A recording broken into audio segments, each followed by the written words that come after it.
गैर परोर से उड़ सकते हो तुम खिड़की तक दरवाजों तक, अंबर में तो वो पहुंचेगा जिसके अपने पर हो गए। नमस्कार, आदाब, सत श्री अकाल दोस्तों वाकई आज हम विश्व भाईचारा टाइम्स की कोशिश रहती है कुछ आपको इस तरह के अनछुए पहलुओं से आपको रूबरू कराने की, कुछ ऐसी हिडन स्टोरीज जो आप तक नहीं पहुंच पाती, कुछ ऐसी हिडन अपडेट जो आप तक नहीं पहुंच पाती, कुछ ऐसी स्टोरी जिनको सुनकर आप मोटिवेट हो सकते हैं, जिनको सुनकर आप आगे बढ़ सकते हैं। कुछ व्यक्ति नकारात्मकता के शिकार हो जाते हैं, वो अपने आप को दूसरों से कमतर सोचने लगते हैं और हीन भावना का शिकार हो जाते हैं। यहीं से उन व्यक्तियों का पतन होना शुरू हो जाता है। हमारी आपसे गुजारिश है कि आप हीन भावना का शिकार नहीं होना है आपको। जो हम आपको ये स्टोरी और ये कहानी दिखाने वाले हैं, ये उस बात की मिसाल है, जीता जागता एक उस बात का उदाहरण है कि व्यक्ति जो चाहे वो हासिल कर सकता है। दिल्ली की हम आपको ये कहानी दिखाने वाले हैं, ये स्टोरी और ये न्यूज आपको सुनाने वाले हैं, जरा गौर फरमाइए। दिल्ली विश्वविद्यालय शताब्दी वर्ष कार्यक्रम ट्रांसजेंडर का राष्ट्रीय कौशल सम्मेलन। जी हाँ, दिल्ली विश्वविद्यालय ने अपने वयस्क सतत शिक्षा एवं विस्तार विभाग के तहत कार्यशाला, प्रदर्शनी, पैनल चर्चा और कई अन्य सांस्कृतिक कार्यक्रम के माध्यम से शिक्षा और कौशल निर्माण को उजागर करने के लिए 20 जून 2022 को सत्यकाम भवन सामाजिक विज्ञान सभागार में ट्रांसजेंडर और प्रदर्शनी के राष्ट्रीय कौशल सम्मेलन का आयोजन किया है। कार्यक्रम का उद्घाटन प्रोफेसर बलराम पांडे, कॉलेजों के डीन देविका देवेंद्र, रानी पटेल, अमृता सरकार ने किया। कार्यक्रम ने ट्रांसजेंडर अधिनियम 2019 के विभिन्न प्रावधानों पर प्रकाश डाला है और इनके कार्यान्वयन और आगे की सिफारिश पर जोर दिया है। भारत के पहले ट्रांसजेंडर कथक नर्तक देविका देवेंद्र, अमृता सरकार, विक्रम सहाय और अन्य प्रमुख समुदाय के सदस्य सहित विभिन्न क्षेत्रों के विभागों के प्रमुख, डीन, कॉलेज के छात्र और 100 से ज्यादा समुदाय के सदस्य थे। इस शताब्दी वर्ष के आयोजन का उद्देश्य ट्रांसजेंडर समुदाय को उनके कौशल जैसे मधुबनी पेंटिंग कला और मिट्टी के बर्तनों, मेहंदी, लाइव स्केचिंग आदि को प्रदर्शित करने के लिए एक मंच प्रदान करके उन्हें सशक्त बनाना था और प्रदर्शन के लिए राजस्व उत्पन्न करके उनका वित्तीय समावेश भी सुनिश्चित करना था। यह कार्यक्रम मुख्य रूप से समुदाय के समावेश को बढ़ावा देने और पहचान, सामुदायिक आधिकारिक ट्रस्ट और अन्य प्रमुख संगठन जैसे अन्य पेशेवर संगठनों की मदद से उच्च शिक्षा में जेंडर न्यूट्रल इंफ्रास्ट्रक्चर, ट्रांसजेंडर संपर्क अधिकारी और कौशल वृद्धि पाठ्यक्रम को उजागर करने पर केंद्रित था।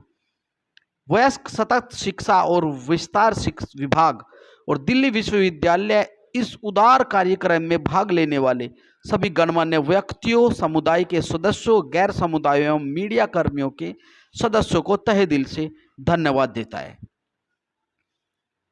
आइए आपको सुनाते हैं कुछ अनछुए पहलू।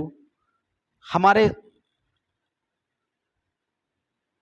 विश्व भाईचारा टाइम्स की जो बात हुई है, हम उसको कुछ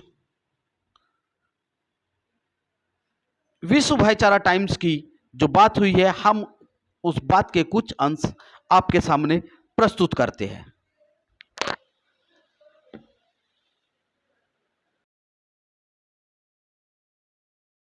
सरकार ने 2019 में एक एक्ट लेके आए जिसको कि आपने सुना होगा, उसको कहते हैं भारत सरकार का ट्रांसजेंडर के ऊपर एक्ट। वो एक्ट कहता है कि इनको जल्दी से जल्दी इनको सर्टिफिकेट मिल जाएगा, शिक्षा में अधिकार मिल जाएगा, सोशल वेलफेयर में अधिकार मिल जाएगा, हेल्थ में अधिकार मिल जाएगा और इन सभी कानून को करने के लिए राष्ट्रीय स्तर पर national council for transgender persons होंगे, जिसका देखरेख खुद मिनिस्टर करेंगे, minister of social justice and empowerment, और उनके मेंबर सेक्रेटरी होंगे। और 2020 में कानून भी आया। अब ये जितना भी आपका नालसा जजमेंट आया, एक्ट आया, वो आया, उसमें मैं व्यक्तिगत रूप से एक कमेटी मेंबर के रूप में राष्ट्रीय स्तर पर रहा और पूरे देश के लिए नालसा जजमेंट से पहले शिक्षा और रोजगार के इनके अधिकार की बात की। इनको राइट टू एजुकेशन में, इनको उच्च शिक्षा में, इनको कौशल से जोड़ना। और 2012-13 से लगातार ये कोशिश किए और ये कोविड के बाद एक पहला प्रयास हो रहा है कि कौशल का एक सम्मेलन करें, जिसमें आप तकरीबन देख रहे हो कि 101 के करीब समुदाय के लोग और दूसरे लोग हैं जो इस कार्यक्रम में उपस्थित हुए। आदरणीय प्रोफेसर साहब, मेरा क्वेश्चन ये है कि आज का जो राष्ट्रीय कौशल सम्मेलन हुआ, तो आपने ट्रांसजेंडर को लेकर जो काम किया भारत सरकार के सोशल जस्टिस मंत्रालय के तहत है, तो आज के इसमें मैंने देखा कि राष्ट्रपति के द्वारा जो पुरस्कार विजेता विभिन्न चीज़ों का आपने समावेश किया, तो ये जो रचनात्मक काम आप कर रहे हैं, तो इसमें दिल्ली यूनिवर्सिटी का किस तरह का कोऑपरेशन आपके साथ रहा है और आपने पहल क्यों की, संक्षेप में हमारे चैनल के माध्यम से आप देशवासियों को बताएं। देखिए, जब तक ये विश्वविद्यालय महाविद्यालय में इस तरह का कार्यक्रम आप नहीं करेंगे और इस समुदाय के लोगों को नहीं जोड़ेंगे, तब तक ये समझेंगे लोग कि इस समुदाय के लोग सिर्फ टोली बधाई में रहते हैं, सेक्स प्रोफेशन में रहते हैं और बेगिंग में रहते हैं, मांगने में रहते हैं। मुझे याद है कई साल पहले जब हमने पहला प्रोग्राम किया और इस समुदाय के सिर्फ 10-12 लोग आए, तो हमारे पास अपने ही विभाग के लोग आ गए अकेले में ये कहने के लिए कि आप कहीं निकल जाएं, क्योंकि अब वो तो यहाँ भी मांगने, आपसे भी मांगने आ गए, क्योंकि ये नहीं सोचा कि वो किसी से बात करने आ सकते हैं, कार्यक्रम में आ सकते हैं। उनको लगा ये जहाँ भी जाते हैं टोली बधाई के लिए जाते हैं, मांगने जाते हैं। आज आपने देखे होंगे कि यहाँ सिर्फ समुदाय जो इसमें है, हॉल में सिर्फ उन्होंने नहीं, यहाँ आसपास करीब 20 से 25 विभाग हैं, जिसमें हजारों लड़के और लड़कियां पढ़ते हैं। तो वो भी आते जाते इनको देखा कि भाई इस समुदाय के लोग आ रहे हैं, जा रहे हैं, इस कार्यशाला में पार्टिसिपेट कर रहे हैं। तो जिन्होंने पार्टिसिपेट किया उन्होंने तो इस कार्यक्रम में भाग लिया, लेकिन जिन्होंने नहीं भाग लिया, चाहे वो चौकीदार कहाँ हैं, आप किनके लिए बात कर रहे हैं, किनके लिए काम कर रहे हैं? आपको तो उनके लिए काम करना चाहिए जो ज़्यादा संख्या बल में है। ये तो उच्च शिक्षा में है ही नहीं। तो हमने कहा देखिए, जब आप मकान बनाते हैं तो उसमें रहने की व्यवस्था, टॉयलेट की व्यवस्था, हर चीज़ करते हैं ये सोच के कि वहाँ रहेंगे। ये हमारा विश्वविद्यालय महाविद्यालय है, जब तक हम उसके लिए पहले माहौल नहीं बनाएंगे तब तक वो कैसे आएंगे? क्या बात? अभी तो हमारे समाज में स्टिग्मा है, डिस्क्रिमिनेशन है, तो हमें एक एनेबलिंग वातावरण बनाना है जिससे कि उनको हमारे यहाँ आना वेलकम है। और धीरे धीरे करके, जैसे आपने देखा होगा, आज जो मुख्य अतिथि डीन ऑफ कॉलेजेज ने आए, उन्होंने कहा कि इस विभाग को एक ये भी संज्ञा दी जाती है कि ट्रांसजेंडर यानी प्रौढ़ शिक्षा के साथ साथ ट्रांसजेंडर के रूप में भी माना जाता है। तो हम ये भी चाहते थे कि हमारे विभाग को एक दूसरे रूप में भी संज्ञा दे कि आप इसमें काम करते हैं, जिसमें धीरे धीरे हम सफल होने की कोशिश कर रहे हैं। बहुत बढ़िया। सरकार के द्वारा यूजीसी के माध्यम से यूनिवर्सिटियों का संचालन होता है। यूनिवर्सिटी जो है समाज के तमाम बिंदुओं को आगे बढ़ाने का भी काम करती हैं, लेकिन दिल्ली यूनिवर्सिटी का ये काम और आपके विभाग का जो प्रौढ़ शिक्षा का नाम है, सतत शिक्षा का जो नाम है, ये तो कहीं ना कहीं भीमराव अंबेडकर साहब, या मैं यूँ कहूँ कि जिन्होंने तालीम की वकालत करी, तो उनकी दिशा में एक बड़ा कदम है। तो मैं ये चाहता हूँ कि इसके विस्तार के लिए आगे की क्या परियोजना है, मेरा अंतिम सवाल।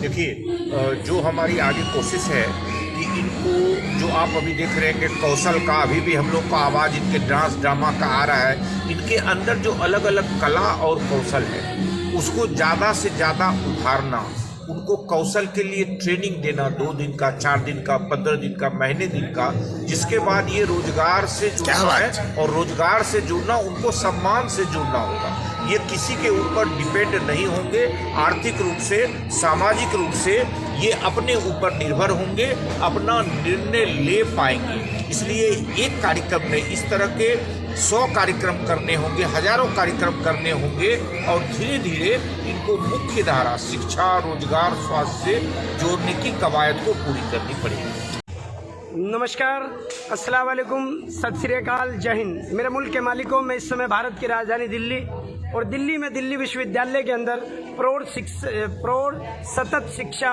विस्तार विभाग में हूं, जहां पर आज ट्रांसजेंडर के लिए एक अनूठा, अनुपम और अद्वितीय राष्ट्रीय कौशल सेमिनार हुआ। उसी में मेरे सामने इस समय जो है देविका एम, तो मैं आज उनसे पूछना चाहता हूं विश्व भाईचारा टाइम्स की तरफ से कि आपको इस कार्यक्रम में जो आप रही और आज के इस राष्ट्रीय कौशल सेमिनार को, सम्मेलन को आप किस तरीके से देख रहे हैं और इसमें क्या क्या विशेषता रही? जी, मेरा नाम देवेंद्र एस मंगलामुखी है। मैं एक ट्रांसजेंडर और महिला समाज सेवी हूँ और पिछले 20 वर्षों से मैं ट्रांसजेंडर समुदाय के हितों के लिए काम कर रही हूँ। मैं ट्रांसजेंडर समुदाय के हितों के लिए काम कर रही हूँ। मैं Uttar Pradesh transgender welfare board में स्टेट एग्जीक्यूटिव मेंबर हूँ और मैं भारत की पहली ट्रांसजेंडर महिला हूँ जिसे भारत सरकार और संगीत की तरफ से सर्वोच्च सम्मान दिया गया है शास्त्रीय नृत्य के लिए। आज का जो कार्यक्रम किया गया वो दिल्ली विश्वविद्यालय और जो लोकल NGOs हैं जिसमें पहचान है, कम्युनिटी पावर ट्रस्ट है, उनकी तरफ से ट्रांसजेंडर व्यक्तियों को मुख्य धारा में जोड़ने के लिए एक सेमिनार का आयोजन किया गया जिसमें ट्रांसजेंडर समुदाय के भिन्न टैलेंट वाले व्यक्तियों ने उनको मौका मिला। मंच पे उन्होंने अपनी प्रतिभा का बखूबी से उन्होंने इसका उपयोग किया और मुझे बीइंग ट्रांसजेंडर समाज सेवी मुझे ये अवसर मिला कि मैं अपनी बात को DO के मंच से विश्व के हर कोने में पहुंचा सकूं, जिससे ट्रांसजेंडर समुदाय को एक मुख्य धारा में आने का अवसर मिल सके और जिससे कि ट्रांसजेंडर समुदाय सिर्फ मुख्य धारा ही नहीं, एक सम्मानित जीवन जी सके। मैं देविका जी सम्मान के साथ कहना चाहता हूँ, आपको भारत सरकार ने सम्मानित किया आपकी कला को देखकर, लेकिन कुछ कलाकार ऐसे होते हैं जिन्हें मंच नहीं मिल पाता, तो आपको भारत सरकार ने सम्मानित किया और मेरे पीछे ठीक इस बैनर के पीछे आ रहा है कि हम अपने ट्रांसजेंडर दोस्तों के लिए दिल्ली और उसको सुरक्षित बना सकते हैं। तो ये समाज और सभ्यता का विकास भावनाओं से होता है और जिसकी हीन भावना हो जाए एक वर्ग के खिलाफ, उस अनछुए पहलू को आपने इनकी लड़ाई जो लड़ी, ये प्रेरणा और ये मन में भाव कहाँ से पैदा हुए, संक्षेप में मैं आपसे पूछना चाहता हूँ। जी, मैं तो यही कहना चाहूँगी कि ट्रांसजेंडर समुदाय में आप जैसा बोल रहे हैं कि ये ताकत और प्रेरणा कहाँ से मिलती है। पहले जो हमारे ग्रेट लीडर्स रहे हैं जिन्होंने हमारे देश के लिए बहुत कुछ काम किया है, क्योंकि मैं संविधान को मानती हूँ और मैं अपने भारत देश, भारतीय संविधान और भारतीय न्यायपालिका के लिए विशेष विश्वास रखती हूँ, दृढ़ विश्वास रखती हूँ। तो उसकी वजह से आज उसी को तथ्य पे रखते हुए मैंने ट्रांसजेंडर समुदाय के लिए काम करना शुरू किया, अपने लिए काम करना शुरू किया, क्योंकि अगर पहले हम खुद मिसाल नहीं बनेंगे तो हम समाज का विकास नहीं कर सकते हैं। तो पहले हमें खुद मिसाल बनना है और आज दिल्ली सुरक्षित है। मुझे बहुत खुशी है कि आप सरकार में दिल्ली बहुत सुरक्षित है, आम आदमी पार्टी में दिल्ली बहुत सुरक्षित है, माननीय CM साहब बहुत अच्छा काम कर रहे हैं। कुछ और चीज़ें हैं जिनको विकासशील बनाना है।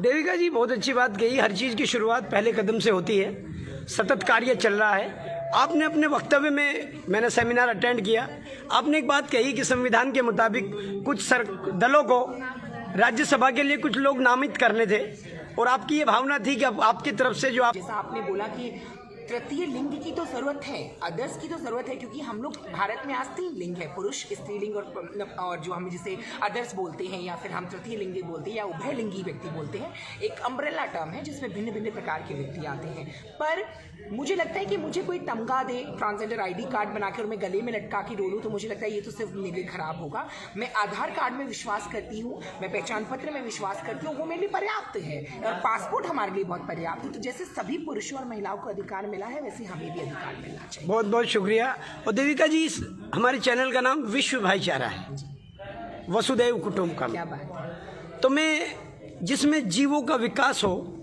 तो वो वसुधा पे है और सबकी भावनाओं को ध्यान दिया जाए।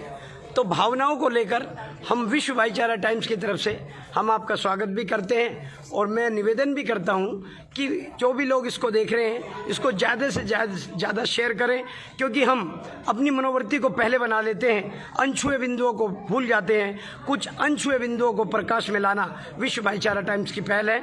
तो बहुत बहुत शुक्रिया, जय हिंद। और मैं अपने साथ अपने सहयोगी शहबाज आलम और डॉक्टर इकबाल गौरी के साथ डॉक्टर मोहम्मद बिलाल शबगा, संपादक विश्व भाईचारा टाइम्स, आपसे अनुमति लेता हूँ। हिंदुस्तान जिंदाबाद, भारत माता की जय। हमारा नारा भाईचारा।